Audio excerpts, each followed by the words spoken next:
Welcome to the MotUS Edge, where we celebrate business, primarily youth sports facility management, leadership, and motivation. Co-hosted by Stacey Rowe, Cole Stott, Kevin Brubaker, and Casey Jones.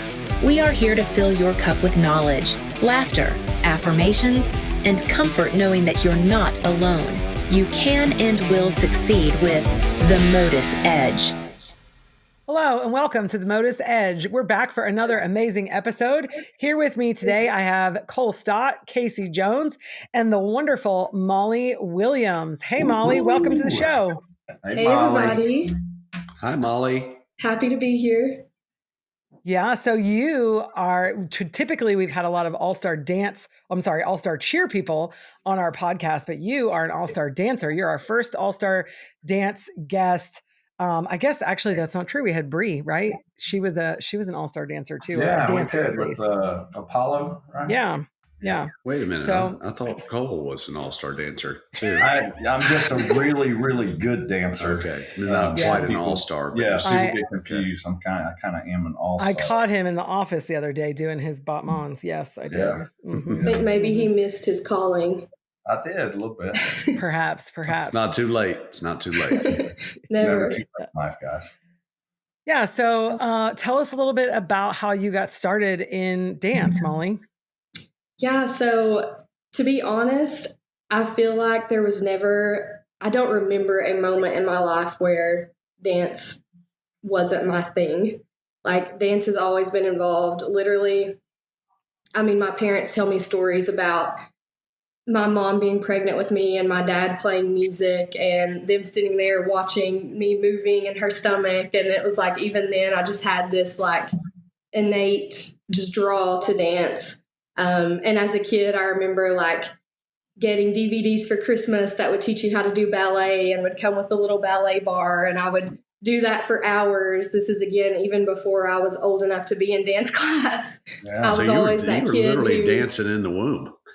Yeah, literally. It sounds like a song. I was always that kid who would have friends over and like force them to perform for our parents and all that. So just from the beginning, dance has always been a big part of my life. And then once I got old enough, I finally harassed my mom long enough to put me in dance class and never looked back. So I started just taking class, but the studio that I was at was an all-star studio. It had an all-star program, and I always looked up to those girls so much. And from the time I started, that was my goal.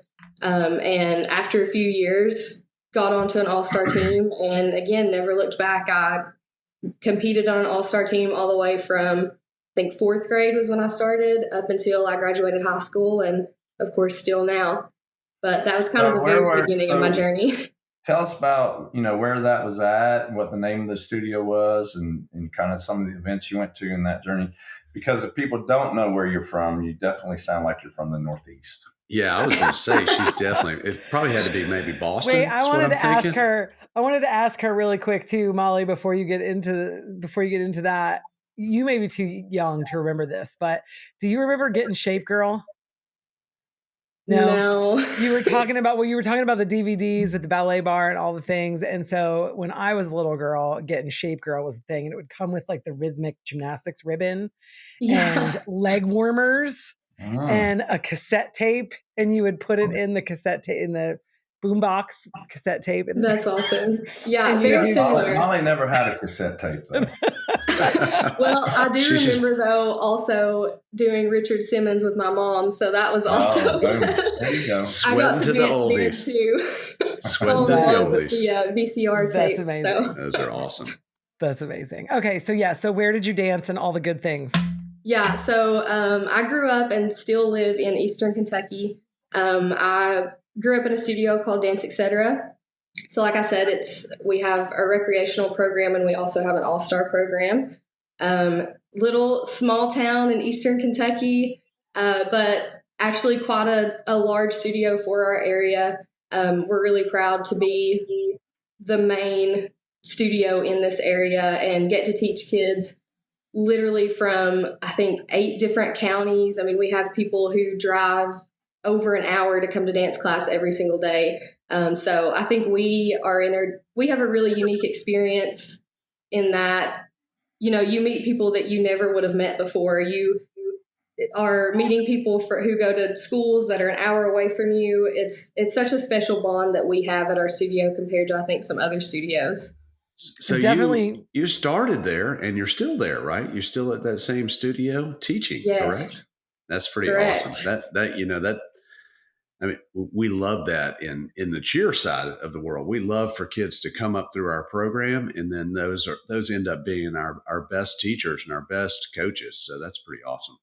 shout out to Jody and the staff at Dance Etc. as well. I've had the honor of watching the program over the last, several decades, and just the great job that she has done with her studio. So shout out to Jody. And again, I think it does come from that bond that we have, just that family dynamic, and that we all spend so much time together. But again, it's people that you probably never would have met before. And I just think that's such a special thing. And it kind of just never leaves you, So when you were competing, I feel like, All-Star Dance, All-Star Dance is a newer event type, I feel like, at least in the competitive cheer world. And All-Star Dance is still growing. Studio dance has been around forever. Were you going to studio dance competitions or All-Star Dance competitions? So I've actually never been to a studio dance competition from the beginning. Wow. We were an All-Star, and it is really interesting to me that Jody, she's been in the All-Star world, I think, probably since the beginning of All-Star Dance. So I feel really lucky that she had the foresight to do that then, when it probably wasn't as common. But yeah, so All-Star literally from the beginning up until now. Awesome. What's your favorite style to dance yourself? I think it changes. I think it's changed a lot over the years, but for a long time it was lyrical, and I think that's a popular answer. That's where you kind of get to show your emotion and get all those feelings out. So I think especially being in high school, like that's the favorite. You come in and you let out all those emotions. But I think now it's probably jazz, like getting to show off the confidence and kind of be even a more confident person for a second when you're doing a jazz combo. And I think that would be my favorite now. So that's a good question for Casey, is with your dance knowledge. So when they turn around in a circle, what is that skill called? You mean like on their back on some cardboard, sort of breakdancing? Come on, Casey. If your legs are flared, that's the windmill. Okay, if you're on your head, that's a head spin. I got this. I know exactly what we're talking about. How about on your toe? How about on releve on your toe and you're spinning around? Gosh, if I had to spell that right now, the word you just said, I would butcher that. So, but it's crazy. I honestly have never been in the dance world, but I've been privileged to go to a couple of Stage 8 events, and the largest Stage 8 event just happened up in Nashville, and where they have the dance battle, man, and that was just incredible. Like I sat there. I remember I went 2 years ago, and it was kind of one of those things. We had a busy weekend and a lot of things going on. I'm like, wow, do I really want to go to this? And then I got there and I was like, why is it over? Give me more. It was really, it was very entertaining and incredible. And then that's kind of turned into that pops up on my feed a lot. Like after I know that there was just college nationals and all of that, a little bit different, but man, some of these dancers and the precision is just really incredible what you guys do. That's a great point, Casey. I would love to get your thoughts, Molly, on college dance nationals. And it's been a few months, but man, when those videos were coming out, I was like, holy cow, these kids, they're robots. Like just doing things as a squad that I just never even imagined would be done years ago. It's crazy. Yeah, it is crazy. And I love that. I feel like it's finally getting the attention it deserves. I think having TikTok being so big now and Instagram Reels too, you are seeing, even if you're not a dancer, it's popping up on your feed, and so many people are becoming more aware of it, which again, I absolutely love because, we, Stacy and I'm sure, have been watching it for years and years before it was even really a big thing for the rest of the world. And so for it to finally get that recognition, I don't feel like such a crazy person now when I go up to someone and I'm like, you have to watch this video. You know what I mean? Like, I feel like, okay, they've seen it. Like, it's becoming more popular. But it's wow, interesting. yeah, the it's interesting that you athleticism bring that is up, unreal. Molly. We had a team last year, and this is a cheer team, obviously not a dance team, but it was one of our most popular teams, and they had a kid on there, and she's, former dancer. She did dance most of her life.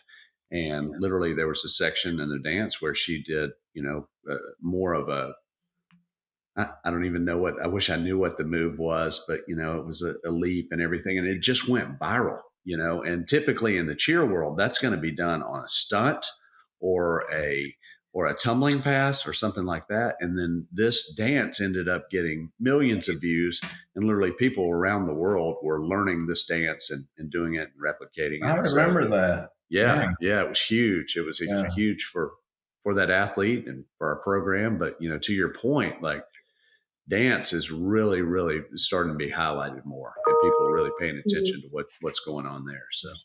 So I had a question as far as skills and the evolution of dance, and really, I'm definitely not a dance expert, but I have been to a lot of dance events and watched a lot of routines. I can tell what's really good and what's not, and have a great appreciation for the skill that the dancers have.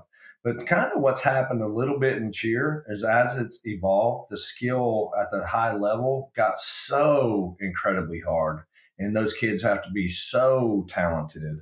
And this is kind of for Molly and Stacy, do you see that happening in dance? And how do you protect that? Because obviously everyone loves the very, very top of the spectrum. The best dancers that are out there with the best skills and all, blessed, athletically to be able to perform those skills. But that's not everyone, and part of what we do, on the MotUS side of things is we're trying to increase participation for everyone in cheer, dance, gymnastics, all the things that we're involved in. But it's one thing that I see coming in dance is if everyone gets too good, then it almost boxes out a portion of the population. I think the term there, Cole, is barrier to entry. We talk about that a lot in cheerleading. When the brand new 4-year-old who walks into the gym is no longer good enough to make a team at 4, then I'm like, hey, what are we doing here? So is that happening in dance? And is there a plan to, how do you get more kids involved, basically? Molly, what are your thoughts? I think and then I'll go. Yeah, it absolutely is a thing in dance. When you look at these college teams, when you look at the top teams, I mean, you've got, I would say, 14 to 22 people maybe out on the floor. So obviously that's you got to be in the top 14 of the country to be on that floor. So it is really difficult. And you see the skills you saw this year at UDA Nationals, the things that they're doing. It is absolutely insane. So I think just we really have to work to promote these smaller programs too. Like, the big programs are the ones that are always in the spotlight, but I love when I see, a smaller school being celebrated for what they're doing, because what they're doing is also great and is also amazing. I think I did not dance on a college dance team, but I danced on an open all-star team during the years that I was in college. So I think that's a really great opportunity for dancers too. And I think there needs to be more open programs, because I think a lot of all-star dance programs, I think open is very popular in cheer, but not quite as much in dance. I mean, there are a few programs, but not very many. So I would love to see more of these all-star programs start open teams and have these college kids dance there, because it is such an opportunity for those who, and maybe it's not even that you're not talented enough to make a major college dance team, but maybe it's just that you are a little bit more focused on academics. Like you want to go to a certain school for a certain academic program, but you also still want to dance. An all-star open team can be a really great opportunity for you. Yeah. So I was really lucky to be a part of that. I agree completely. I definitely think the barrier to entry is getting harder. I don't think we're quite at where it is in cheer yet. To me, I think it's more as you get older, you're not going to make a college dance team that is even, I would say even making finals, but gosh, I saw some of the UDA teams that I thought were fabulous and they didn't even make it to finals. And I'm like, this is insane. Like, this is insane talent that's getting cut from the top, so you're not going to make those teams having, not having trained for years, and so that's where the barrier to entry is. I think that you can still come into dance as a 4-year-old and enjoy, but I do agree, Casey, with you where, there are 4 and 5-year-old tiny cheerleaders that go into the gym and they need to be on, a lower level, like a beginner team before they actually make the tiny team. And that's, insanity. I mean, it's great, I guess, but it's crazy. It's crazy. Yeah. And so I don't think we're there yet with dance per se, but you're not going to make those top college teams or even dance on a fabulous open dance team if you don't have the training and the experience kind of. So I think dance will eventually get there, but it's on its way, I would say. I agree with that for sure. So Molly and Stacy, both of you have talked a little bit about college, and I know a common question that we get in cheerleading is, what's after high school? If I spend 12, 13 years of my life in the gym, where does it go from there? What opportunities are available? And I think those may be a little bit different in dance. So you guys could talk a little bit about what the post-high school opportunities are in dance. Yeah, honestly, I think the post-high school opportunities are endless for dance. There's so many different routes that you can go. All-star, of course, you can continue competing there. College dance team, of course. But beyond that, even like NFL team, NBA team, even like commercial dance, like being in music videos and movies and all that sort of thing, going that route. Broadway. Yeah.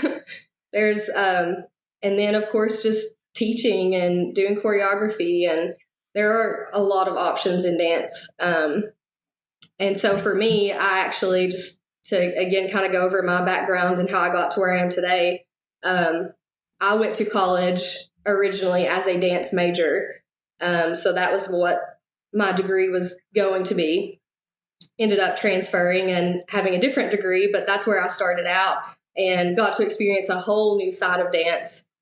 Being in a college dance program, it's wildly different from all-star and studio dance, and in a good way. I mean, I enjoyed it while I was there, but just all-star is what I'm used to, and I really missed that while I was there. I remember coming back to visit my studio and just being like, oh my gosh, like just seeing that athleticism again and how much I missed that. It was just like, this is what I'm supposed to do. This is where I'm supposed to be.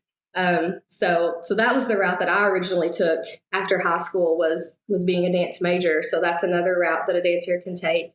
But again, ended up transferring schools and coming back to coach at my own studio and dance. Which is a great point. Dance is an actual major. Like you can get a degree in dance and have that to do a lot of further education and things like that with dance. And a lot of places you won't even get hired without that. Actually, it's not like so much that way in All-Star, but yeah, that's about all I learned in college. Right. Funny story, talking about majors and education, all that stuff. I obviously won't bring up the names, but we've had a lot of people work with us throughout the years. And one of the times I was doing a review with a younger staff member, and she was adamant how she should be getting a bigger raise than what we were given that year.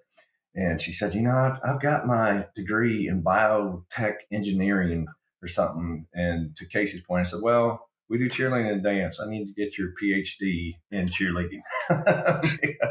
But it is, I feel like it's true. It's like, there are different people that are experts in cheer, experts in dance. And that's of value too. One of the things that we hear a lot, or I've heard throughout the years, is like, well, then I'm going to go get a real job. Or, people's like, man, what do you really do? It's like, no, it is a real job. It is a real career. It's not fake. We do real stuff. I'm happy to let somebody take my calls for a day if they want to find out if it's a real job or not. Right. 100%. I think Molly, you said something, and I've heard this from other people as I've gotten to know more people in the dance industry over the years. There just are so many other opportunities in dance that aren't college related, which I think is incredible, because that is the thing. Often to continue into cheerleading, we say it jokingly, but you see people that are bouncing around for different colleges, not for an education, but to cheer. So I really, and college isn't for everyone. This podcast is not to deter anyone from going to college, but the reality is it's not for everyone. It's incredibly expensive, and a lot of people go there and come out with a lot of debt, and that's a struggle on them for 10, 15 years after they get out of college. But and I think it's really unique on the dance side, and I saw this also it was a college combine, but the dance portion of it was a little bit different because there were opportunities on cruise ships and on dancing, with Cirque du Soleil. There were job opportunities, straight out of high school. I was actually just going to say that. Cruise ships, Cirque du Soleil, Disney, theme parks. I mean, I've sent dancers to all of those places for sure over the years. And to that point, if we have any professional dancers or studio owners listening to our podcast and you would like to be a guest on our show, we would absolutely love to have you and hear about your journey and your story. You can go to joinmotus.com. That's JOINMOTUS.com. See how I did that there, Casey? I spelled that right.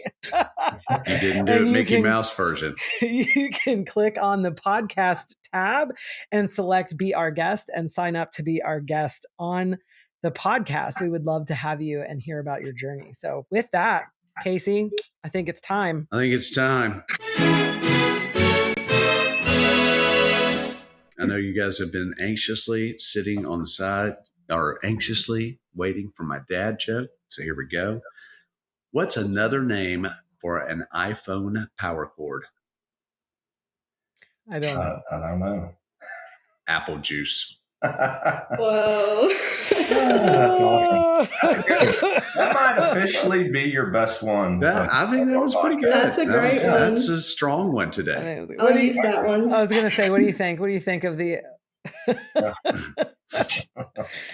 Oh my goodness. Too funny. Yeah. Good stuff there. So... All right. I'm going to talk about also, while you have me here, I'm going to talk about the MotUS Business Expo. We would love for you guys to join us for the MotUS Business Expo, September 28th and 30th in Nashville, Tennessee. 2 days of business development, leadership, and growth. The Business Expo is designed specifically with gym owners and studio owners in mind. The MotUS Business Expo is free for all MotUS members. So join the movement today at www.joinmotus.com. Let's see if I can spell it right. www.joinmotus.com. Boom. Nailed it. So Molly, the Business Expo is in Nashville, Tennessee. I know last month you spent about 2 weeks straight there in between Stage 8 Nationals and then the Cheer Expo's big Nashville National event. That's hard to say. So that was your first cheer event, right? Yeah, and I really, really enjoyed it. So much more than I expected to. Just, again, never having that experience before and growing up in all-star dance, I feel like we're always kind of unsure about cheer. And there's always just a little bit of tension between the two. But, there's a lot of similarities just in how the event is run. I mean, it felt very similar to a dance event, but obviously dance and cheer are pretty different. But, I really learned to appreciate that too. Like, I loved watching the routines. I was doing social media, so I was up right on the stage and got to see them, throw these huge baskets like right in front of my face. And it was so impressive. And so I loved it. I would go back. Which I got to give Molly a shout out. She killed it on social media. Yes, for anybody who's following at the Cheer Expo, all of the footage was Molly's doing, and she did an amazing, amazing job. Thank you. You go, girl. It's a quick learning curve. So I was going to say, Molly, how did you learn to do? how did you learn your social media? Is that, self-taught? Have you taken classes? Like, you did such an awesome job. And I feel like that is almost artistic in and of itself, much like the dance world you come out of. You've got to be an artist to be able to do that well. So, Yeah. So to be honest, I don't have a ton of experience in social media.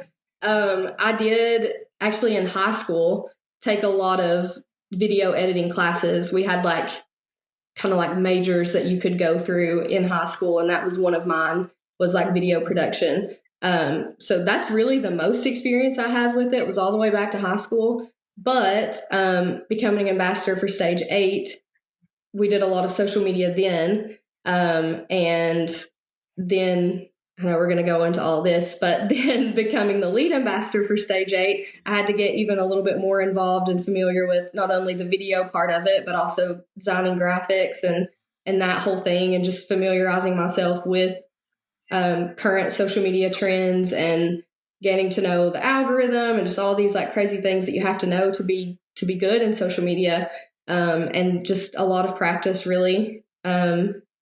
But yeah, it's something that I never really expected to be in, but I've learned to really love and get good at. Well, you're great at it. Thank you. Yes, very good. Go ahead, Stacey. So you mentioned being a Stage 8 Dance Brands ambassador. So you were one of our first ambassadors, if I remember correctly, right? Or if not the first ambassador. I think I came which like seems like yesterday, yesterday, maybe, but it was years ago. Yeah. Yeah. So tell us a little bit about that experience, and then moving into, your professional. Now you're an all-star professional, I feel like. So you transition from being an all-star athlete to an all-star professional. I guess technically you still moonlight as an all-star athlete, right? I found out she's on an open team this year. Insanity. Yeah. That's something that I take a lot of pride in, though, is that I am involved in so many aspects of it. So as a coach, I was at the very first Stage 8 event, and the next year was actually competing at a Stage 8 event as an open dancer. Through that, became an ambassador. I actually, going back to, again, that first event, I actually remember Jody, who we were talking about earlier, telling us about going to Stage 8 and being like, yeah, it's this new event, but I know who's running it. I think it'll be really good. And we were all like, okay, let's do it. Went to it and loved it. I mean, it just, as soon as you get there, there's just something different about it. The production value is so much higher. That it's ran by dancers. You can tell, I think, in every single detail. So it was a big change for me growing up, going to other all-star events to then experiencing that. But so the next year I was competing at an event. I remember being a coach, getting the little coach's information packet before the event and reading through. It was a Dance Connection event, which is one of the brands under Stage 8, and seeing all the awards that were going to be given at convention that day, and seeing the Stage 8 ambassador audition scholarship, which is just a scholarship that you can win to waive the fee that you have to pay to audition to be an ambassador. So I remember seeing that and knowing that I was going to be dancing and being like, man, that's such a cool thing. That's such a cool program. Growing up, I never had the opportunity to do anything like that. So I was like, oh, that would be so cool. But there's no way. And going to take class the next day and going in determined to do my best and being like, okay, I really want the scholarship, but also knowing that I was a little bit older. I was just competing on an all-star team. So I was kind of like, I don't know if they would really want someone like that. So just, again, the whole day, not expecting it, to then ending up getting it and auditioning at nationals that year. Which, again, going to nationals and being completely convinced that there was just no way, wow, this is a great opportunity. So cool. I get to go through this audition, but just so unexpected. So I spent that next year being an ambassador under Stacy. She was over the program at the time and managed all of us.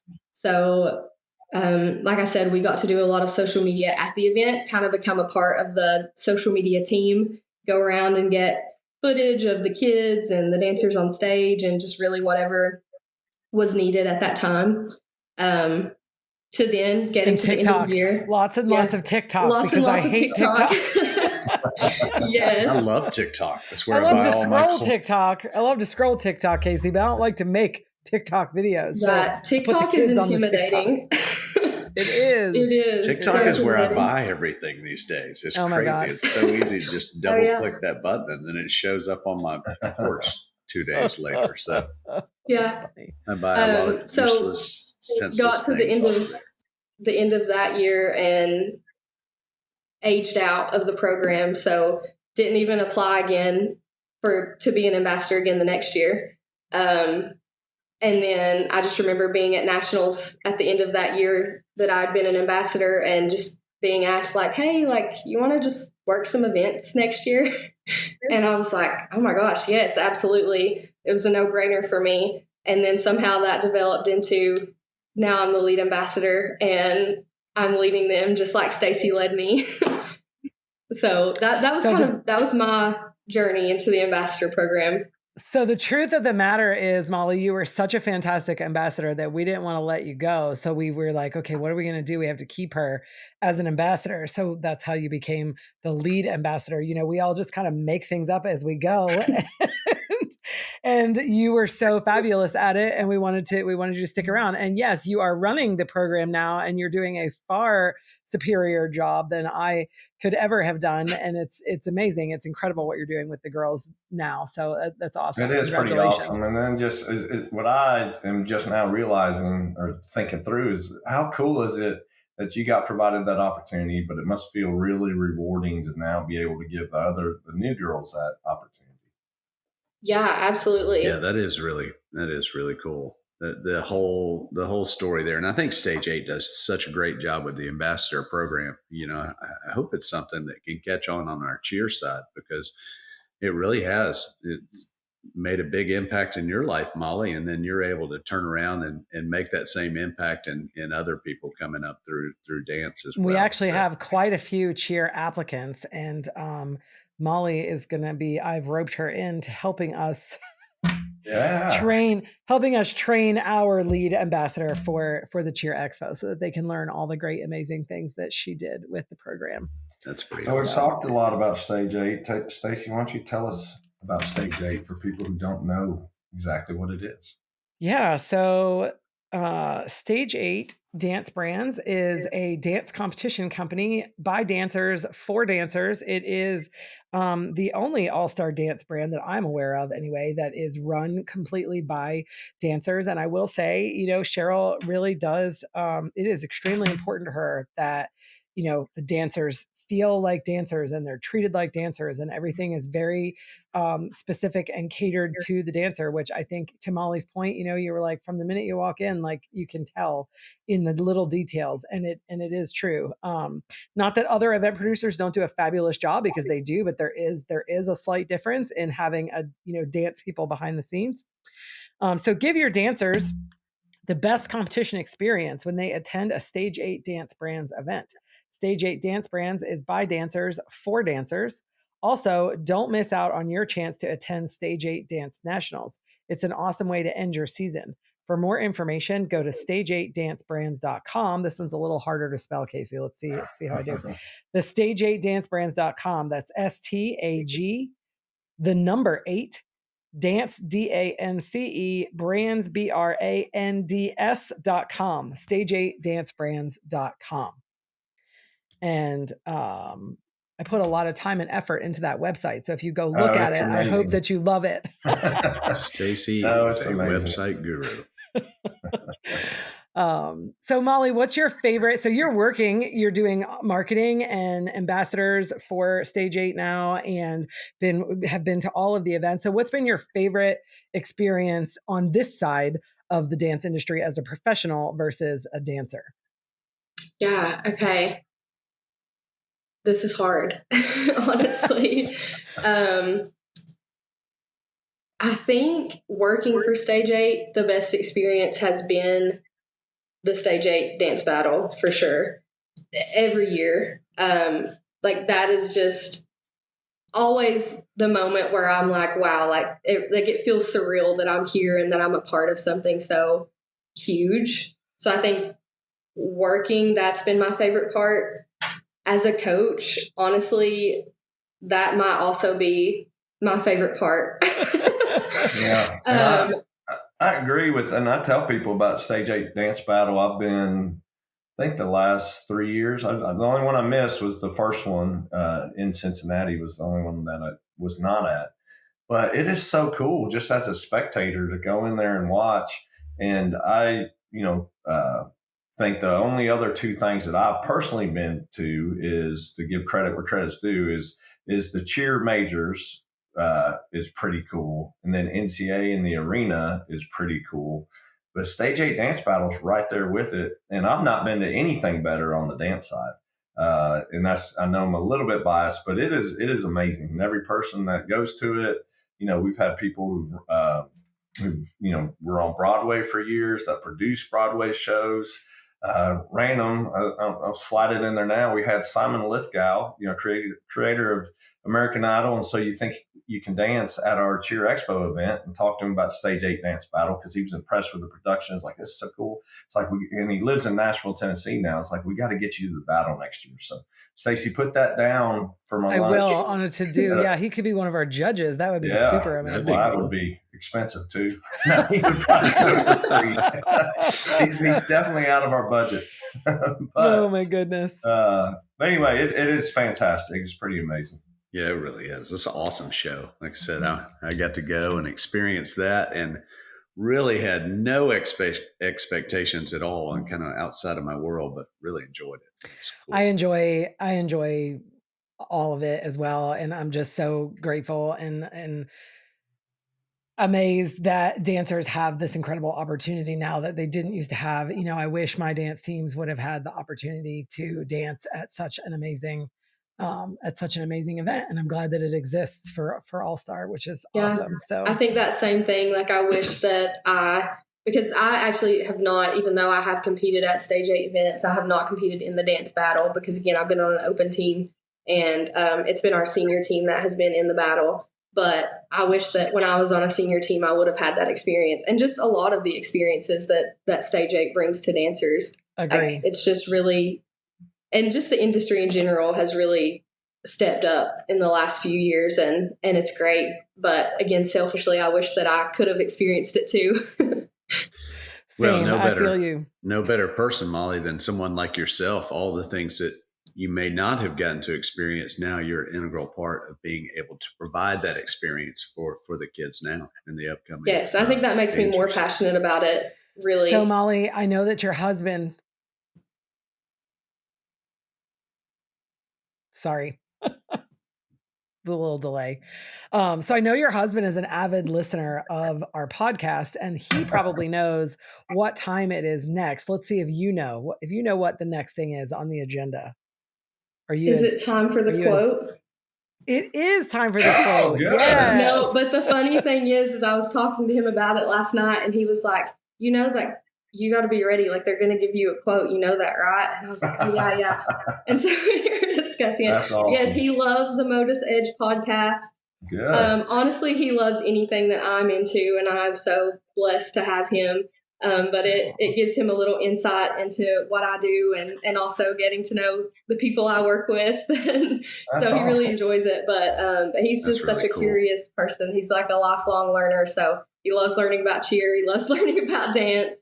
That's awesome. It. That's cool. I'm a lifelong learner too. I can't wait to meet your husband. I've never actually met him, so we'll have to. We got to set this up. But so then my obsession with Simon Sinek. So our Simon Sinek quote today that we will get your opinion on is: there is a difference between losing and failing. Losing reflects the score. Failing reflects our attitude. What are your thoughts on that? Yes, I think it's so important to fail, and failure's hard. But I truly don't think you can grow into the person that you're supposed to be without some type of hardship or failure in your life, whether that's as a dancer or a cheerleader, or whether it's in your career or personal life, whatever it is. And I was trying to think about a moment where this has come into play for me. And I think there are a lot of moments. I think, a lot of us don't just have one failure. There's many failures that you go throughout your life. But again, just reflecting on my journey. I was talking earlier about going to college and being a dance major.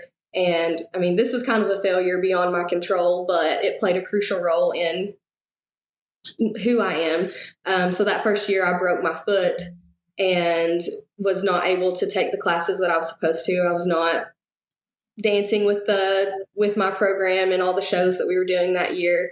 But had that not happened, I don't think I would have considered any other opportunities for myself. I think I would have just stayed in the program forever and performed and maybe would have gotten a great opportunity then, but I wouldn't have looked into transferring or becoming a business major, coming home and coaching at my studio.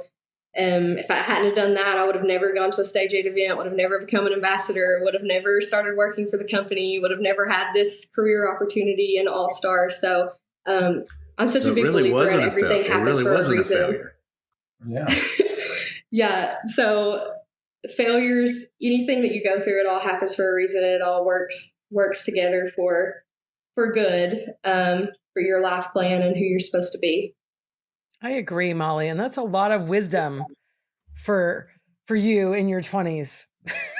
So yeah, thank you for that. One thing you said in there is that failure, it rather it's in sports or, dance or cheer, but just in my professional life, I honestly fully believe that I've learned a lot more from our failures than from our successes.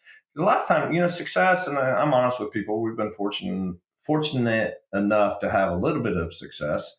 And sometimes you just get lucky, to be honest with you. Sometimes you're at the right time, at the right place. Sometimes you just kind of luck up on something. But when you fail, you have to work harder to get back to where you want to be and go beyond that. So that's very insightful. Like Stacy said, wisdom beyond your years, because you haven't failed that much. Right.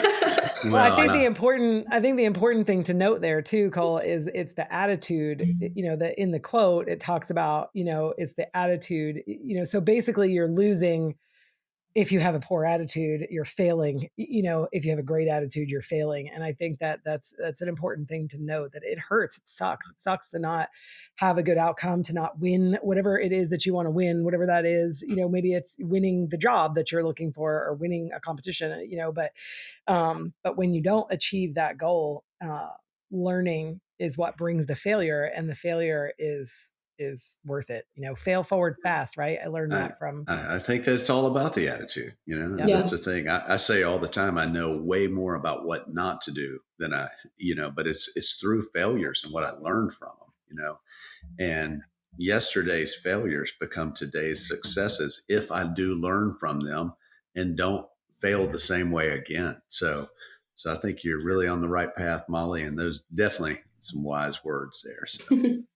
Yeah, I think that attitude you have to have after a failure is just wanting redemption, wanting to redeem yourself, wanting to do better, and wanting to learn and grow. And having a little bit of faith that, there is a path, even though you don't quite see what it is. And that faith is hard to have sometimes, I feel like. Yes, if I could tell anyone, like just one thing, like any of my dancers, it would be that the path seems unclear a lot of the time, but you have to stay hopeful and have faith that again, everything happens for a reason. And there's so many things that happen throughout your life that are preparing you for the future. Yeah. Awesome. Well, we know there's a lot of great studio owners out there, a lot of great all-star dancers and professional dancers. So once again, we would love to have you on our show. Please feel free to be our guest on the podcast. Submissions are open. Click the podcast tab on joinmotus.com. That's JOINMOTUS.com and select Be Our Guest. We would love to have you. Be sure to follow us on YouTube at the MotUS Edge and on Instagram and X at Join MotUS, and follow us wherever you listen to your podcast. Give us a like or a shout out if you like what we're doing and you want to hear more. Let us know. Thank you all for listening, and we're excited for you to have the MotUS Edge. Thank you so much, Molly. We had a great time. Thank you, guys. Thank you, Molly. Thank you for listening to the MotUS Edge. We hope you had a blast. Join us next week for more on business, leadership, and motivation.